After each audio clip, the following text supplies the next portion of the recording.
E aí, Madcaster, beleza? Daniel Coriolano aqui. Bora começar uma série de episódios sobre esse tema. O que a residência não conta? E hoje, para começar o nosso episódio, que está no formato de vídeo e de áudio, né? Quem quiser acompanhar no canal do YouTube também, a partir dessa temporada está disponível. Para a gente começar essa série, que não sei quando você está acessando isso aqui, pode ser que já tenha outros episódios. Eu trouxe a minha esposa, que é pediatra, Josiane Leite. Nós somos da mesma turma de faculdade. E ela tem uma experiência na pediatria aqui no pós-residência já há alguns anos. E aí, primeiro, quem é você? Para a galera conhecer. E também quero já emendar a pergunta do que você aprendeu, do que você teve que aprender na pós-residência. A pergunta, que é o título do episódio, é: o que a residência de pediatria não te contou? Muito bem, eu sou a Josiane Leite, sou pediatra. O que a residência não me contou foi... Pera, tem que se apresentar mais. Então, nós terminamos há 11 anos a graduação de medicina. Eu fui trabalhar no interior, ela também foi trabalhar e passou pouco tempo porque ela passou logo na residência. Eu quis trabalhar por um ano, então tive aquela experiência de atenção primária, como a maior parte dos médicos generalistas tem. Depois que eu fui para a residência, ela foi logo para a residência, fez os anos de pediatria aqui na capital do estado. E aí, um ano depois eu vim e fiz também a residência. Nós fomos professores universitários por pouco mais de 5 anos. Eu fiz 7 anos. Ela foi mais, né? Porque ela Quase terminou 8. antes. Teve essa experiência. Na ocasião também prestava assistência a residentes. E hoje nós temos uma clínica, são 30 profissionais de medicina. E o foco, com foco ambulatorial. Tem várias especialidades médicas e o principal campo de atuação, então, dela hoje é no campo ambulatorial, na medicina privada. Não atende por planos de saúde. Então, por que eu quis detalhar essa formação? Porque quando a gente fala aqui em podcast, compartilha experiências, talvez a pessoa fique medindo pela mesma régua da gente, mas é preciso entender qual o seu contexto, quais as suas circunstâncias.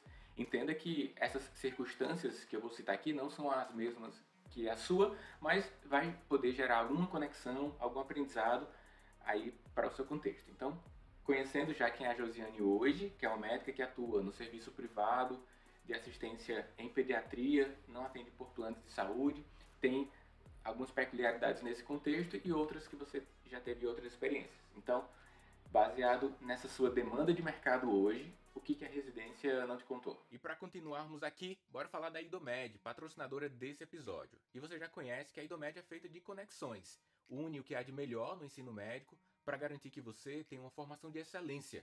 Para quem quer ir ainda mais além, conquistar mais resultados, a Idomed conecta alunos a diversas iniciativas, como bolsa de iniciação científica, parceria com hospitais, unidades de saúde, congressos médicos e muitas outras. Cadastre-se em idomed.com.br e saiba mais. Idomed, a conexão que transforma a medicina. Bora pro episódio? Muito bem, o que a residência não me contou foi, no meu campo, sobre a maternidade. Então, eu tive uma formação muito hospitalocêntrica, que me trouxe, que é muito importante, diagnóstico, tratamento, segmento, doenças, mas após essa formação, eu me deparei com clientes, com pessoas que queriam uma outra abordagem. Eles não traziam um recém-nascido para mim para ter por uma doença, né? Ele trazia aquele filho deles. Então, eu precisava entender sobre o maternar, sobre a rotina de filhos, sobre criação de rotinas, estruturação de sono, que apesar de ser tópicos abordados na residência, eram coisas superficiais. E uma outra questão era que eu me via em situações totalmente diferentes do que o livro abordava. Por exemplo, a amamentação. A amamentação, na formação, é algo que é relativamente simples. Bastava seguir aqueles passos de uma pega, boa pega. Se estivesse ferindo, fazendo fissura, se a criança não estivesse ganhando peso, era só voltar para esses passos e tudo se resolvia. Isso é o que diz o livro. Isso é o que diz o livro. E na prática? Nem sempre é assim. Às vezes o bebê tem uma boa pega, a mãe tem uma boa produção. E ainda assim algumas coisas peculiares acontecem e impactam naquela criança. Então, eu me via com muitas situações, não era uma pouca porcentagem, em que eram situações totalmente fora do que o livro previa. Amamentar, pelo menos, tinha alguns dos tópicos que nos guiava, mas essa questão do maternar era uma coisa totalmente nova. porque eu não tinha vivido a experiência de ser mãe, então eu tive que buscar conhecimentos sobre isso, porque aquelas mães me buscavam, chegavam com informações da internet, de blogs, de youtubers, enfim, e também todo um conhecimento de gerações em que elas chegavam cheias de dúvidas e em que, poxa, isso eu não vi em livro nenhum. Isso tem muito a ver com o médico hoje no mercado, né? Que a cada vez mais nós somos a interface entre o problema de saúde ou não problema, né? Porque precisa do acompanhamento na pediatria, mesmo que não é um problema propriamente de doença. Mas são dúvidas, né? Então nós somos a interface entre o mundo de informações e a mãe. Então, enquanto em épocas remotas não era possível acessar as informações, hoje o excesso pode causar dano. E quando, mais ainda hoje, né, é preciso que tenha um bom relacionamento, porque de um lado, por uma hora e meia que você passa lá no atendimento ambulatorial, você proporciona algumas informações, mas a pessoa tem horas, dias, semanas e meses expostas a outras informações, ao mundo, seja do ambiente familiar, do ambiente de networking, desde grupo de WhatsApp a grupos presenciais, e também acesso às mídias digitais, redes sociais, YouTube, podcasts como esse. A pessoa precisa desenvolver, né, o que todo mundo precisa desenvolver hoje, inclusive nós médicos, que é uma educação digital. Saber quem poderá ser os seus curadores de conteúdo, quem tem competência para isso, para estar falando o que está falando, porque você pode encontrar informações divergentes, não científicas no caso da pediatria. Então, esse relacionamento médico-paciente, pediatra-paciente é muito importante. E, além do acesso à informação, as pessoas têm acesso a novos protocolos terapêuticos. Por exemplo, a formação médica no Brasil, em sua maior parte, se dá no setor público, 100% SUS, né? Tudo é SUS, né? Então é a saúde suplementar e a saúde no público, no setor público SUS, que tem uma demanda, é um contexto socioeconômico. Se você decide atuar no setor privado também, né, no setor público e no privado, você tem outras demandas em virtude do acesso a algumas coisas. Aí eu quero saber sobre esse aprendizado técnico que você teve que evoluir por conta de que um novo público tinha acesso a muito mais coisas que não eram frequentes na residência médica, seja em termos de exames complementares, tempo de atendimento e fármacos. É, interessantíssimo isso. A gente sai no cenário na residência em que uma escassez de exames, então, em algumas situações, você tinha uma indicação clara de solicitar aquele exame e muitas vezes não tinha uma resposta, um resultado precoce, recente, né? Então, o paciente às vezes passava muito tempo, aí a evolução já era outra, o quadro clínico já era outro para receber os resultados.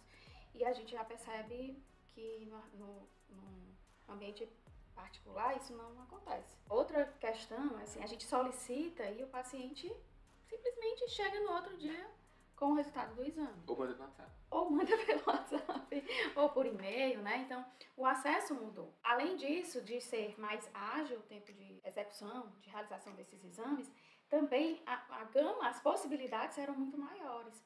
Então, finalmente eu poderia solicitar aquele exame que eu nunca solicitei na residência, porque a residência tinha, o SUS tinha algumas limitações financeiras, né? Então, essa foi uma dificuldade. Então, tinha alguns exames que eu realmente precisava estudar um pouco mais, porque eu não sabia interpretá-los. Então, eu precisava ver o resultado do exame, checar, olhar, entender o que é que aquela repercussão. Eu recebo muitos exames genéticos. Então, exames genéticos são exames difíceis de a gente ter acesso na residência. Então, na residência a gente tem no máximo os exames, alguns exames metabólicos do teste do pezinho, né? Mas essa investigação do cromossoma, da eleição, então isso tudo que a gente ouvia falar, agora é uma realidade e eu preciso saber conduzir e orientar quando o paciente chega com esses resultados, né? E a outra coisa que você me perguntou são fármacos, são muito diferentes, porque a gente lida no público com uma quantidade muito, muito reduzida. Você tem uma lista de remédios pequenas disponíveis, enquanto que na rede particular, o limite não tem. Medicação não tem no Brasil. Meus pacientes conseguem. Então, eu tenho também que me atualizar sobre medicações e fármacos que estão sendo usados, inclusive em outras partes do mundo, né? Especialmente nos Estados Unidos. Então, como tem essa facilidade dos pacientes irem viajar, trazer medicação, ou buscarem de alguém, ou importarem, é totalmente diferente, abre um leque, né? Então, assim, não existe nenhuma limitação econômica. E além dos fármacos para tratamento aí de doenças, também tem os suplementos. Sempre uma coisa ou outra aparece aí e você tem que buscar, né, a informação. Melatonina, suplemento de não sei o que é uma gominha. Os gomos, né? É mais fácil a criança ter. E aqui em Fortaleza tem uma especificidade. Somos uma cidade turística e muitos pacientes que estão hospedados aqui na cidade, eles precisam de atendimentos e buscam lá a clínica, acham no Google e recebem atendimento por você. Então você já teve pacientes da Alemanha, foi a Alemanha, Coreia do Sul, Suíça também? Não, Suíça não. Eu tive alguns Inglaterra. do Canadá, da Inglaterra e dos Estados Unidos mais frequente. Canadá e Estados Unidos muito frequente. Da França também. Esses países. Da França. E você consegue ter uma comunicação com eles, mas também aí é uma demanda de mercado, né? Existe algumas oportunidades de mercado para os especialistas que às vezes não estão no radar. Pelo menos essa, a gente tinha uma ideia superficial sobre isso, né? Mas que se consolidou quando a clínica foi aberta, um pouco mais de um ano, e os pacientes começaram a procurar a referência. Então, essa oportunidade de mercado resultou numa pressão a que você evoluísse seus conhecimentos técnicos, até também da comunicação com os pacientes. Comunicações, também doenças que são presentes nesses países de origem, bem como vacinação. Gente, vacinação é um tema, quando a gente fala de população estrangeira, ele é um tema bem polêmico. O calendário vacinal é diferente, o pensamento daquela pessoa é diferente. Então, isso também é uma coisa que a gente tem que estar atenta para diagnosticar, principalmente de olho, atentos às doenças que a gente mais tem aqui no Brasil, que eles não têm imunidade, né? Às vezes é uma doença um pouco simples, como lava-migras, uma verminose. E hoje com esse negócio de beach tennis, né? As crianças estão jogando na areia, aqui em Fortaleza pelo menos tá uma febre. Quero saber de você aí, como é que tá o beach tennis na sua cidade, mas tem muitos pacientes com lava-migras, adultos inclusive. Adultos, e as lava-migras refratárias, viu? Alô, Dermatos. E aí tem coisas que não são frequentes. E nosso Plano Nacional de Imunizações é avançado quando comparado com o mundo, então gera um certo choque. Por exemplo, a galera da Coreia do Sul, elas não têm algumas vacinas e você precisa ter um meio termo ali na comunicação. E um tema que eu queria trazer é a medicina do viajante, né? Então, na pediatria, mais do que nunca, uma família quer realizar uma viagem, você tem que fazer um estudo de quais as doenças frequentes daquele local, quais fármacos você pode levar para se houver alguma intercorrência com sua criança, qual é a rede de assistência naquele local, se houver necessidade. Então, essa visão da medicina global, eu acho que é um ponto que você deixou aqui nas entrelinhas. A medicina global, quando você tem acesso ilimitado a coisas desde os protocolos de diagnósticos, assistência farmacológica, suplementar e a linguagem e a comunicação. São pontos que pode-se dizer que esses 4 pontos foram relevantes para a sua vida profissional, são relevantes para a sua vida profissional hoje e não estavam tão inseridos ali na residência? Sim, sem dúvidas, concordo. Beleza. E você que está acompanhando o Medcast, você gostaria de sugerir uma próxima especialidade para um próximo episódio? O que a residência X não contou? E aí você vem lá no meu Instagram, @DanielCoriolano, e vem e sugere qual o próximo. Se você é pediatra, vem me contar também quais os insights que você teve aqui com essa conversa. Ou então vai lá no teu, pode ser? Pode. @DRA. Doutora Josiane Leite. Doutora DRA. DRA. Certo? Alguma coisa que eu não perguntei que você acha importante? Aquela pergunta de anamnese, né? No final. Não lembro. Então, beleza. Acho que também contemplei o que o episódio permitia aqui.